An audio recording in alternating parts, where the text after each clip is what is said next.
Сәлем баршаңызға, менің сүйікті оқырмандарым, менің арнама қош келдіңіздер. Бүгін сіздермен асқабақтан жасалатын өте керемет кешкі астың рецептімен бөлісетін боламын. Ең алдымен бұл каналға тіркелмеген болсаңыз тіркеліп, видеоға лайк басып, қоңырауша белгісін басып қойыңыздар. Бұл тағамның ең бірінші соусын дайындап аламыз. Ол үшін кез келген аскөкті немесе кинзаны қолдансаңыздар болады. Мен бұл жолы екеуін де қолдандым. Осылай видеодағыдай етіп ұсақтап турап аламыз да, кеңдеу ыдысқа саламыз. Одан кейін осылай 3 тісше чеснокты ұсақтап турап аламыз. Егер сіздерде чеснок езетін болса, сонымен езіп қолдансаңыздар да болады. Құрметті менің сүйікті оқырмандарым, осы кешкі асты міндетті түрде жасап көріңіздер. Тіпті асқабақ жақсы көрмейтін адамның өзі бұл тағамды сүйіп жейтін болады. Мінекей чеснокты осылай ұсақтап турап алғаннан кейін, тағы да пышақпен осылай ұсақтап аламыз. Менде чеснок езетін жоқ болды, сол себепті осылай жасап алдым. Енді әрі қарай дәмдеуіштер қосатын боламыз. Аз ғана тұз, одан кейін қара бұрыш және паприка саламыз. Паприканы 2 шай қасық көлемінде салдым. Міндетті түрде жасап көріңіздер, өте керемет болады.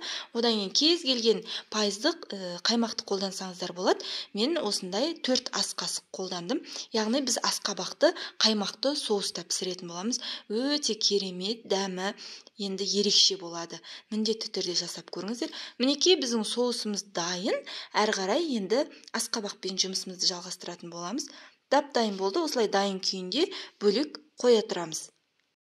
Ең алдымен енді асқабақты қабығынан, бетіндегі дәндерінен ажыратып алып, осылай тазалап аламыз да. Өте ұсақтамай және өте қатты ірі қылмай, орташа көлемде осылай бөліп алатын боламыз. 4 бұрышлап турап алыңыздар. Енді мінекей осылай видеода көрсетілгендей етіп, бірнеше бөліктерге бөліп алыңыздар.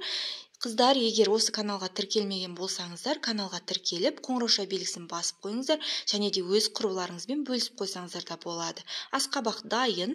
Енді қызып тұрған тапаға аз ғана май құямыз да, мінекей асқабақтарды салып, бір 5 минут көлемінде араластырып тұрып қуырып алатын боламыз. Асқабақ ешқандай да табамызға жабыспайды. Мінекей осылай саламыз. Әрі қарай осылай 5 минут көлемінде қуырып алатын боламыз. Қыздар, төмендегі поделиться белгісін басып, өз құрбыларыңызбен бөлісіп қойсаңыздар да болады. Мінекей біздің асқабағымыз 5 минуттай қуырылды, дайын деуге болады. Қазір енді біз қаймақты соусымызды құятын боламыз. Қыздар, міндетті түрде жасап көріңіздер, өте керемет. Қаймақты соусымызды құйғаннан кейін 5 минуттай араластырып, қақпағын жауып қойып қоятын боламыз. Осылай қаймақты соусты құйғаннан кейін дәміне қарай тұз саламыз да, жақсылап араластырып, шым-шым тұз салсаңыздар болады, көп салып жібермеңіздер, өйткені соуста да тұз бар. Жақсылап араластырып, бетін жауып, 3-5 минуттай қайнатып алатын боламыз. Газдың астын ақырын отқа қойып қойсаңыздар болады. Қыздар, бұл кешкі асты кез келген гарнирмен ұсына берсеңіздер болады. Мен бұл жолы гречкамен ұсындым, күрішпен де, пюремен де жасай берсеңіздер болады. Мінекей дайын болғаннан кейін жарты кесе қайнап тұрған су құямыз да, 3 минут тағы да қайнатып, болды, біздің кешкі асымыз дайын болады. Өте дәмді. Мінекей 3-5 минут өтті, біздің кешкі асымыз дайын болды. Қараңыздар, түсі де керемет, дәмі енді ерекше. Міндетті түрде жасап көріңіздер, өте дәмді. Егер менің каналыма тіркелмеген болсаңыз, төмендегі подписаться батырмасын басып, осы видеоға лайк басуды ұмытпаңыздар. Және қоңырауша белгісін басып қойыңыздар. Назарларыңызға рахмет.